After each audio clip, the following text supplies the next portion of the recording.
Welcome friends, स्वागत है आप सभी का हेलो शिक्षा के यूट्यूब चैनल में। आज हम लोग बात करेंगे बिहार डीएलएड एंट्रेंस एग्ज़ाम 2023 के प्रिपरेशन के बारे में। और आज का विषय है हम लोगों का मैथमेटिक्स का, जो कि 2022 में पूछे हुए क्वेश्चन हैं, जो आपके एग्ज़ाम के दृष्टिकोण से काफ़ी इम्पोर्टेंट है। तो चलते हैं आज के प्रश्न की तरफ। पहला प्रश्न आपके स्क्रीन पर है, देख सकते हैं आप। यदि दो संख्याओं का गुणनफल 15,870 एवं उनका मौसो 23 है तो लॉसो ज्ञात कीजिए। मौसो होता है HCF और लॉसो होता है LCM, जानते हैं आप इसको।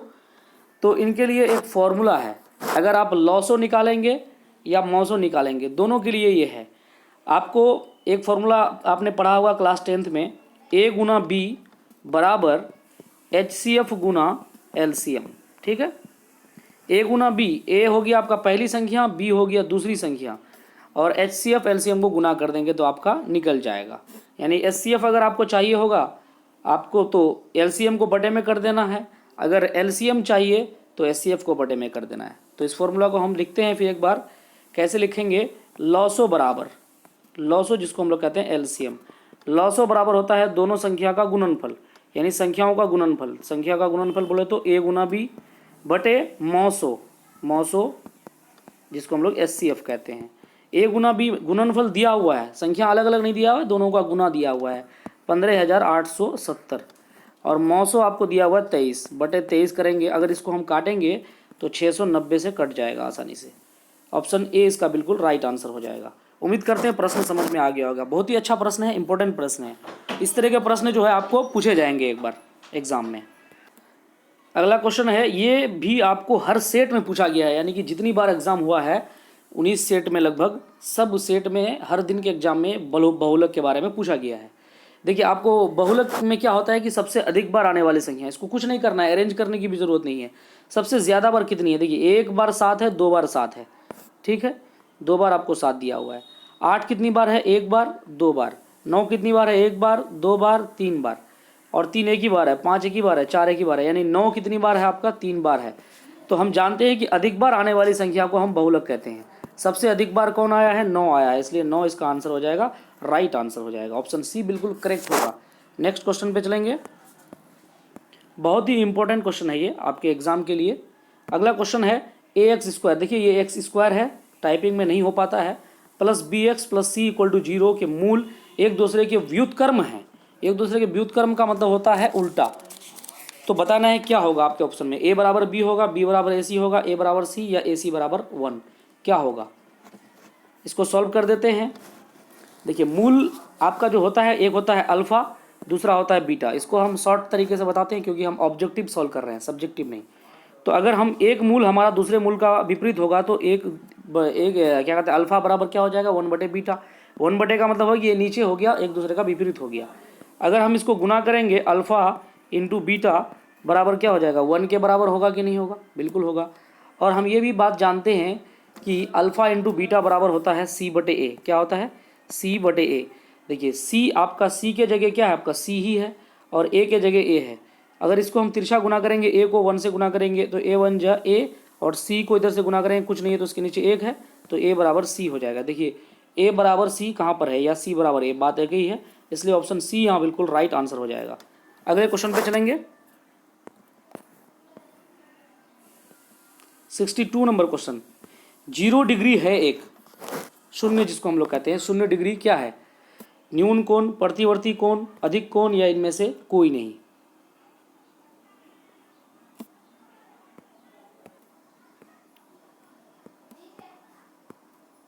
देखिए 0 डिग्री जो है, न्यून कोण, प्रतिवर्ती कोण, अधिक कोण नहीं है, इनमें से कोई नहीं। 0 डिग्री एक सूक्ष्मतम कोण है, सूक्ष्मतम कोण है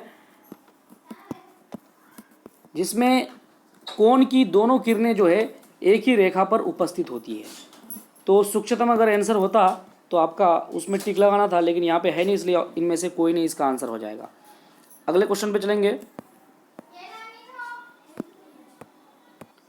अगला क्वेश्चन है, एक समचतुर्भुज में यदि D1 16 सेंटीमीटर, D2 12 सेंटीमीटर, तो उसका क्षेत्रफल क्या होगा। समचतुर्भुज का क्षेत्रफल क्या होता है, समचतुर्भुज का क्षेत्रफल होता है 1/2 D1 और D2। यानी कि इसका दोनों विकर्ण D1 और D2 इसका दोनों विकर्ण है, ठीक है। 1/2 गुना 16 गुना 12, इसको अगर हम काटेंगे 2 8 16 8, तो 12 8 कितना हो जाएगा 96, गुना करेंगे तो सेंटीमीटर स्क्वायर हो जाएगा, सेमी स्क्वायर, 96 सेमी स्क्वायर। ऑप्शन बी इसका बिल्कुल राइट आंसर हो जाएगा। नेक्स्ट क्वेश्चन पे चलेंगे।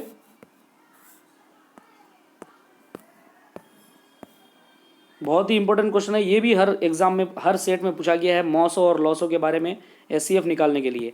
420 और 130 का मॉसो, ये आपका एनसीईआरटी का किताब जो है उसके जो है पहले एक्सरसाइज में जो है ये किताब का ही मैथ आपका उदाहरण तो दे दिया गया है। यानी कि 420 और 130 डिजिट को भी नहीं बदला है, इतना सेम डिट्टो उतार दिया गया है। तो इसका मॉसो निकालने के लिए आपको क्या करना पड़ेगा, एक तो भाग विधि होता है, भाग विधि से आप निकाल सकते हैं आसानी से। छोटा से हमेशा बड़ा को क्या देना है, भाग देना है। तो आप भाग दे दीजिए, 130 से किसको भाग दे दीजिए, 420 को भाग दे दीजिए। तो कितनी बार में चलेगा, 3 बार में चलेगा। कितना हो जाएगा, 390 हो जाएगा। इसको घटाएंगे तो हमारे पास आ जाएगा 30 बच जाएगा। फिर आप 30 से 130 को भाग दीजिए, 30 चौक है 120 हो जाएगा, 120 फिर 10 बच जाएगा, फिर आपके पास 30 आ जाएगा, फिर हो जाएगा 10 या 30, पूरा पूरा कट जाएगा। जब तक पूरा पूरा नहीं कटेगा तब तक भाग लगाना है। आखिरी भाजक जो है आपका 10 है, इसलिए आंसर जो है आपका 10 हो जाएगा। एचसीएफ बराबर क्या हो जाएगा, 10 हो जाएगा। लास्ट में जो भाजक बच जाएगा जिससे हम भाग लगाते हैं वही आपका एचसीएफ कहलाता है। नेक्स्ट क्वेश्चन पे चलेंगे। अब बहुत ही इंपॉर्टेंट क्वेश्चन है आपके एग्जाम के लिए। इन प्रश्नों को जो है आप बिल्कुल भी स्किप नहीं करें, पूरा वीडियो जरूर देखें। अगर आप इन वीडियोस को देखते हैं तो आपका डीएलएड का एक सीट जो है एकदम पक्का हो जाएगा। अगला क्वेश्चन है, दो समबाहु त्रिभुज के क्षेत्रफल का अनुपात 9:4 है, उनकी संगत भुजाओं का अनुपात क्या होगा, 3:2, 2:3, 4:5 या 3:5। बताइए 69 का क्या आंसर होगा। देखिए, समरूप त्रिभुज जब रहता है तो उनके भुजाओं का अनुपात अगर हम निकालना चाहें तो भुजाओं का अनुपात होता है उनके क्षेत्रफल के अनुपात के अंडर रूट, यानी कि भुजाओं का अनुपात, किसका अनुपात, भुजा का अनुपात। भुजा का अनुपात की अगर हम बात करेंगे तो हो जाएगा अंडर रूट क्षेत्रफलों का अनुपात, क्षेत्रफलों का अनुपात। तो उनका क्षेत्रफल है 9/4, तो इसका अगर रूट निकालेंगे तो 3:2, यानी कि 3/2 3:2 हो जाएगा। देखिए 3:2 कहाँ पे है, ऑप्शन ए में है। ऑप्शन ए बिल्कुल इसका करेक्ट हो जाएगा, सही आंसर हो जाएगा। नेक्स्ट क्वेश्चन पे चलेंगे। किसी चक्रीय चतुर्भुज के आमने सामने के कोण का योग समकोण के बराबर होता है, 1 समकोण के बराबर, 2, 3 या 4। इसका आंसर बताइए। देखिए, अगर कोई भी चतुर्भुज है, मान लेते हैं कोई भी चतुर्भुज आप देख सकते हैं, मान लेते हैं यही चतुर्भुज है, इसका कोण और इसका कोण चतुर्भुज है, तो मान लेते हैं कि ये अगर 90 डिग्री है तो ये 90 डिग्री हो गया। और उसके कोण अगर समकोण वाले हैं, बात कर दिया कि कितने समकोण के होंगे, यानी कि इनके कोण जो है समकोण वाले बन रहे हैं, तो आमने सामने में दो अगर कोण रहेंगे तो 2 समकोण के बराबर होंगे, यानी कि 180 डिग्री के बराबर होंगे। इसलिए ऑप्शन बी राइट होगा, 2 समकोण के बराबर। अगले क्वेश्चन पे चलेंगे। 71 नंबर क्वेश्चन, यदि एक लंबवृत्तीय बेलन के आधार की त्रिज्या आधी कर दी जाए तो ऊंचाई समान रखते हुए घटे हुए बेलन के आयतन का मूल बेलन के आयतन से अनुपात ज्ञात कीजिए। छोटे बेलन का आयतन अगर बात करेंगे और मूल बेलन का आयतन, छोटे बेलन का आयतन, थोड़ा सा जगह का कमी है, और मूल बेलन, मूल मतलब बड़ा वाला, मूल बेलन का आयतन, इसका फॉर्मूला हो जाएगा small R upon capital R, और इस पर चढ़ा दीजिए स्क्वायर, ठीक है। तो छोटा बेलन अगर मान लेते हैं 1 है और बड़ा बेलन इसका 2, यानी दुगुना,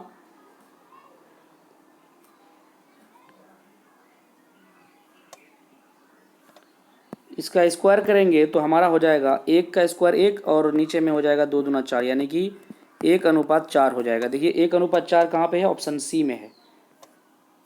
ऑप्शन सी इसका बिल्कुल राइट आंसर हो जाएगा। नेक्स्ट क्वेश्चन पे चलेंगे। 72 नंबर, रैखिक समीकरण दिया हुआ है। समीकरण आपको हर जगह देखने को मिलेगा। 3x plus 2y equal to 4, y बराबर -1 है, तो x का मान ज्ञात कीजिए। बहुत आसान है, 3x प्लस 2y बराबर 4। 3x प्लस 2y का मान आपको दिया हुआ है -1, यहाँ पे दिया हुआ है -1 बराबर 4 दिया हुआ है, ठीक है। 3x बराबर हो जाएगा 4, 2 को 1 से गुना करेंगे, 2 1 2 -2 हो जाएगा, -2 उस पर जाएगा, +2 हो जाएगा, +2 हो जाएगा। 3x बराबर हो जाएगा 6, 3 से काटेंगे, 3 दूना 6, x बराबर हो जाएगा 2। x बराबर 2 देखिए ऑप्शन ए में है। बहुत ही आसान प्रश्न है, समीकरण वाला प्रश्न जो है आपको बिल्कुल एकदम ईजी में बनाना है, बहुत ही ईजी प्रश्न है। नेक्स्ट क्वेश्चन पे चलेंगे।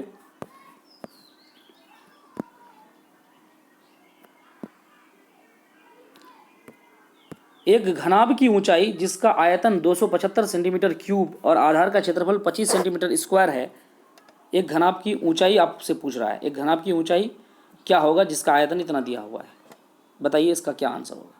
देखिए घनाभ की ऊंचाई के लिए आपको फॉर्मूला हम लिख देते हैं। घनाभ की ऊंचाई, घनाभ की ऊंचाई बराबर फॉर्मूला हो जाएगा आयतन बटे लंबाई गुना चौड़ाई। आयतन आपका है 275 और लंबाई गुना चौड़ाई का मतलब है क्षेत्रफल। लंबाई गुना चौड़ाई का मतलब क्षेत्रफल यानी कि 25। आप इसको 25 से काट दीजिए तो 11 बार में कट जाएगा ये।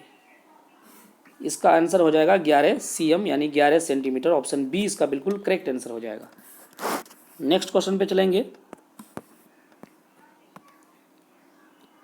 74, इसमें एक आकृति दिया हुआ है। आकृति को हम बना देते हैं क्योंकि आकृति टाइप नहीं हो पाया है हमारे पास, इसलिए इसकी आकृति को हम बना देते हैं। आकृति कुछ इस प्रकार है, आकृति को देख लीजिए आप। इस प्रकार कुछ आकृति है, इस प्रकार आकृति है। यहाँ पे जो है आपका ये जो कोण है ये आपका 2x है और ये वाला कोण जो है आपका y है और ये कोण भी आपका 2x है और ये कोण जो आपका है ये भी 2x है। ये आपका आकृति है। अब इस आकृति में हमको x का वैल्यू प्राप्त करना है। कैसे प्राप्त होगा इसको जानते हैं। देखिए ये y और ये x ये दोनों आपस में सम्मुख कोण है, इसलिए ये दोनों क्या होंगे, इक्वल होंगे, बराबर होंगे, या शीर्षाभिमुख जो भी कहिए। सम्मुख कोण आपस में क्या होते हैं, बराबर होते हैं, क्योंकि y बराबर कोण y जो है, कोण y वो कोण 2x के बराबर होंगे। ठीक है, तो अब हम लोग इसको सॉल्व करते हैं। सारे कोण, ऊपर वाले कोण को जोड़ते हैं। ये यहाँ से ऊपर वाले को 2x plus y plus 2x बराबर कितना हो जाएगा, ऊपर एक तरफ के कोण 180 डिग्री होते हैं, तो 2x जो है और ये y के जगह में हम फिर 2x रख लेते हैं और यहाँ फिर 2x हो जाएगा, बराबर हो जाएगा 180। 2x 3 बार जोड़ेंगे तो हो जाएगा हमारे पास 6x इक्वल टू हो जाएगा 180। 6 से काटेंगे, 6 या 18 30, x बराबर हमारे पास आ जाएगा 30 डिग्री। देखिए x बराबर 30 डिग्री ऑप्शन सी में है। बहुत ही ईजी प्रश्न था और सिर्फ इसमें आकृति का ज़रूरत था। चलते हैं अगले प्रश्न की तरफ।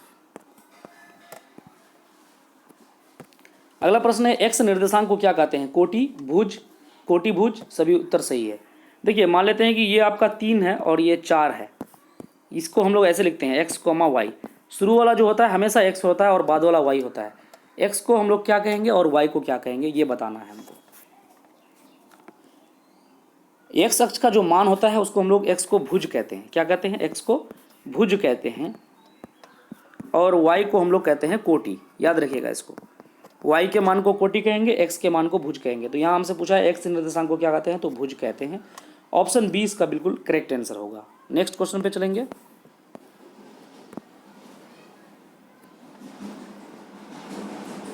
अगला प्रश्न है, एक द्विघात बहुपद जिसके मूलों का योग 0 है तथा एक मूल 4 दिया हुआ है, तो वो बहुपद ज्ञात कीजिए। आपसे बहुपद पूछ लिया। अब देखिए दो मूल मान लेते हैं, एक अल्फा एक बीटा है। मूलों का योग यानी अल्फा प्लस बीटा बराबर 0। तो एक मूल आपको दिया हुआ है 4, मान लेते हैं कि ये शुरू वाला ही दिया हुआ है। 4 प्लस बीटा बराबर 0, तो बीटा बराबर कितना हो जाएगा, बीटा बराबर हो जाएगा -4 और एक अल्फा बराबर क्या हो गया, अल्फा तो आपको दिया हुआ है, मान लो एक मूल दिया हुआ है, ये 4, एक 4 हो गया और एक -4 हो गया। इसको करने के बाद आपको द्विघात बहुपद का सूत्र लगाना है। यहाँ तक आप लिख लीजिए, उसके बाद हम इसको मिटा देते हैं। आगे हमको करना है द्विघात बहुपद का सूत्र। बहुपद के लिए सूत्र क्या होता है, x² माइनस होता है alpha plus beta into x plus alpha into beta. ये हमारा सूत्र होता है। देखिए x² ये तो कुछ तब्दील होगा नहीं, और अल्फ़ा प्लस बीटा, अल्फ़ा आपका कितना था 4 था और बीटा था -4, ये भी लिख दिए, into x plus alpha into beta, alpha हो गया आपका 4 और बीटा हो गया -4, एक्स स्क्वायर यहाँ पे आपका कितना हो जाएगा 4 प्लस में 4 माइनस में कट गया तो क्या हो गया 4 से 4 गया तो 0, 0 से x गुना होगा तो 0, इसको और नहीं लिखेंगे इस टर्म को, और यहाँ हो जाएगा 4 चौके 16 -16, एक्स स्क्वायर -16 कहाँ पर है, यहाँ पर है, ये एक्स स्क्वायर है, ध्यान रखिएगा, एक्स स्क्वायर -16, ऑप्शन ए इसका बिल्कुल करेक्ट आंसर होगा। नेक्स्ट क्वेश्चन पे चलेंगे। किसी बाहरी बिंदु से वृत्त पर खींची गई स्पर्श रेखाओं की लंबाइयों में कौन सा संबंध होता है। देखिए बाह्य बिंदु से, ये मान लें कि वृत्त है, यहाँ पे बाह्य बिंदु है आपका P और ये आपका PA और PB स्पर्श रेखा है, तो ये जो है आपस में बराबर होती है, स्पर्श रेखाओं की लंबाइयाँ क्या होती है, बराबर होती है, ऑप्शन ए इसका बिल्कुल राइट आंसर होगा। नेक्स्ट क्वेश्चन पे चलेंगे।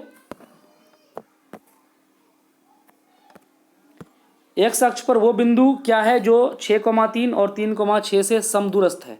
समदूरस्थ का मतलब होता है समान दूरी पर। मान लेते हैं कि ये एक बिंदु है P का मतलब मान लेते हैं कि यहाँ x, 0, ठीक है, x अक्ष पर है इसलिए x, 0। जिस अक्ष पर रहेगा, जैसे मान लें कि y अक्ष पर होता तो होता 0, y, और एक बिंदु आपका 6,3 है, दूसरा बिंदु आपका 3,6 है।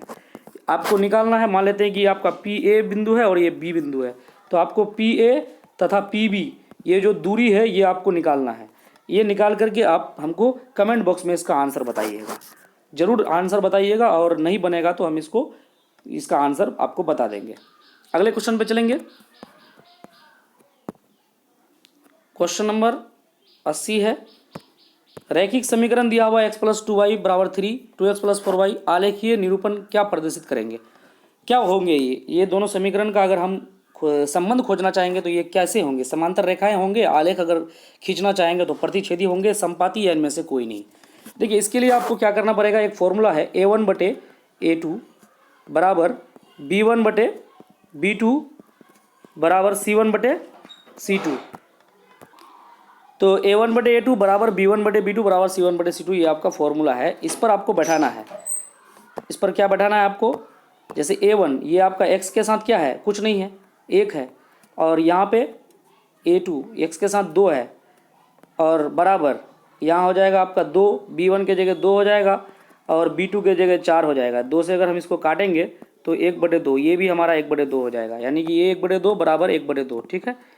फिर बराबर आपका C1/C2, C1/C2, C1 के जगह कितना है 3 और C2 के जगह कितना है 7, 3/7, 3/7। देखिए 1/2, 1/2 ये तो बराबर हो गया, यानी कि A1/A2 ये बराबर हो गया B1/B2 का, लेकिन C1/C2 का ये बराबर नहीं हुआ। और हम जानते हैं कि जब C1/C2 बराबर नहीं होता लास्ट में तो उसका कोई हल नहीं होता है, कोई हल नहीं, यानी कि वो रेखाएं क्या होंगी, इस तरह की रेखाएं आपका जो है कोई हल नहीं वाला होगा, और इसको हम लोग समांतर रेखा कहते हैं। क्या कहते हैं, समांतर रेखा। जब समांतर रेखा, मान लें कि ये दो समांतर रेखा चलते रहेगा तो इन दोनों के बीच जो दूरी है, ये दूरी आपका जो है क्या कभी नहीं एक जगह मिलने वाला है, यानी कि हमेशा ये दूरी बराबर रहने वाला है। आपका आंसर इसमें कोई x का या y का नहीं निकलने वाला है, इसलिए इसको समांतर कहते हैं। चलेंगे नेक्स्ट क्वेश्चन पे। 81 नंबर क्वेश्चन। आंकड़ा दिया हुआ है, फिर इसका माध्यक मांग रहा है, यानी कि माध्यक, बहुलक और SCF से आपका प्रश्न रहने वाला है। आप इनको जो है इन चीज़ों पर एक बार प्रैक्टिस जरूर कीजिएगा। माध्यक के लिए आपको सबसे पहले क्या करना पड़ेगा, बढ़ते क्रम में लिखना पड़ेगा जो आपके पास राशि यहाँ दिया हुआ है। बढ़ते क्रम में सबसे पहले 1 आएगा, फिर 2 आएगा, फिर 3 आएगा, फिर 4 आएगा, फिर 5 आएगा, फिर 7 आएगा, फिर 12 आएगा, ठीक है। अब देखना है कि कितनी संख्या है, 1 2 3 4 5 6 7, कितनी संख्या हो गया, 7 हो गया। ये आपका इधर आपका 3 रख देंगे और 3 इधर रख देंगे, तो बीच में कौन आया, 4 आया। तो आपका 4 जो बीच में आता है बढ़ते क्रम में लिखने के बाद वो आपका माध्यक कहलाता है या माध्यिका कहलाता है। ऑप्शन ए इसका बिल्कुल करेक्ट आंसर होगा। नेक्स्ट क्वेश्चन पे चलेंगे। 82 नंबर क्वेश्चन। 7/80 निम्नलिखित में किसके बराबर है। 7/80 किसके बराबर है। देखिए यहाँ पे थोड़ा सा ऑप्शन जो है मिस्टेक है, फिर भी हम कोशिश करते हैं इसको समझाने का। 7/80 का मतलब है, इसको सॉल्व करना पड़ेगा हमको। चलो इसको हम जो है 8 × 10 कर देते हैं इसको। और एक चीज़ हम कर सकते हैं इसमें तब्दीली, इस क्या कहते हैं कि 10 नीचे में 10 पर पावर 3, 10 पर पावर 4, 10 पर पावर 4, 10 पर पावर 3, यानी कि नीचे में आपको 10 पर पावर ही लेके आना है, जिस तरह से भी लेके आइए आप। इस 8 का अगर हम खंड करेंगे तो 2 गुना 2, 2 दुना 4 दुना 8, 3 तो 2 होगा हमारे पास। और इस 3 2 का हम जोड़ा लगाने के लिए 3 बार 5 से भी गुना करेंगे। 3 बार 5 से गुना करने के बाद और उसके बाद ये जो 10 है, इस 10 को भी लिख देंगे यहाँ पे। ऊपर में 7 है और 5 हमारे पास 3 बार है, तो 5 3 बार हम लिख देंगे इसको, ठीक है। क्योंकि हमने ये 3 बार जो 5 लिया ये एक्स्ट्रा में लिया है, क्योंकि 2 दुना 4 दुना 8 हमारे पास था और 10 था, हमको 10 पर पावर लाना है, इस वजह से ऐसा करना पड़ा। अब हमारे पास हो जाएगा 2 को 5 से गुना करेंगे 10, फिर 2 को 5 से करेंगे 10, 2 को 5 से करेंगे 10, 3 बार 10 हो गया और एक बार यहाँ 10, यानी कि नीचे में हमारा जो होगा, नीचे में 10 पर पावर 4 होगा, ऊपर में आप जो है गुना करके देख सकते हैं कितना आ रहा है आपका। ऊपर में जो है 875 आ रहा है, 5 5 25 5 125 को अगर 7 से गुना करेंगे तो 875 आएगा। देखिए यहाँ 875 बटे 10 पर पावर 4 दिया हुआ है, 10 पर पावर 4 है, ऊपर में है, ऑप्शन सी इसका बिल्कुल राइट आंसर हो जाएगा। अगला क्वेश्चन है, बिंदुएं दिया हुआ है 2√3 कॉमा -2√3। आपने क्या कहते हैं कि ग्राफ पढ़ा होगा। ग्राफ में जो ये कार्तीय तल होता है, इसको हम लोग कार्तीय तल कहते हैं। ये एक्स होता है, ये एक्स डैश होता है, यानी कि ये प्लस वाला एक्स होता है, ये माइनस वाला एक्स होता है, ये वाई होता है प्लस वाला, और ये वाई नीचे माइनस वाला होता है, ठीक है। तो यहाँ पे जो रहेगा वो प्लस प्लस होगा, यहाँ जो रहेगा वो माइनस प्लस होगा, और यहाँ पे जो रहेगा वो माइनस माइनस होगा, और यहाँ जो रहेगा प्लस माइनस होगा, ठीक है। याद रखिएगा इसको। तो यहाँ पे आपका जो पहला कोऑर्डिनेट का एक्स का जो निर्देशांक दिया हुआ प्लस में है और वाई का माइनस में है, प्लस और माइनस। देखिए प्लस माइनस कहाँ पे है, यानी थर्ड में है, इसको थर्ड कहते हैं हम लोग। ये आपका पहला हो गया, ये दूसरा क्वाड्रेंट हो गया, ये तीसरा हो गया, और ये चौथा हो गया। सॉरी, इसको थर्ड नहीं कहेंगे, फोर्थ कहेंगे, इसलिए ऑप्शन डी यहाँ बिल्कुल करेक्ट आंसर हो जाएगा। अगले क्वेश्चन पे चलेंगे। ये सारे क्वेश्चन जो है बड़े इंपॉर्टेंट क्वेश्चन है और बहुत ही मज़ेदार क्वेश्चन है। 85 नंबर क्वेश्चन है आपका। किसी वितरण का माध्य का अनुपात 2:3, तो बहुलक तथा माध्य का अनुपात पूछ रहा है आपसे। माध्य और बहुलक, इससे 2-3 प्रश्न आपको पूछा जाता है। तो माध्य है आपका, मान लेते हैं कि माध्य आपका 2x है, माध्य 2 है ना, 2:3 है, तो माध्य आप मान लेते हैं यहाँ पे माध्य जो है आपका 2 है, तो 2x मान लिए, और माध्यक जो है आपका 3x है। माध्यक क्या है, 3x है, ठीक है।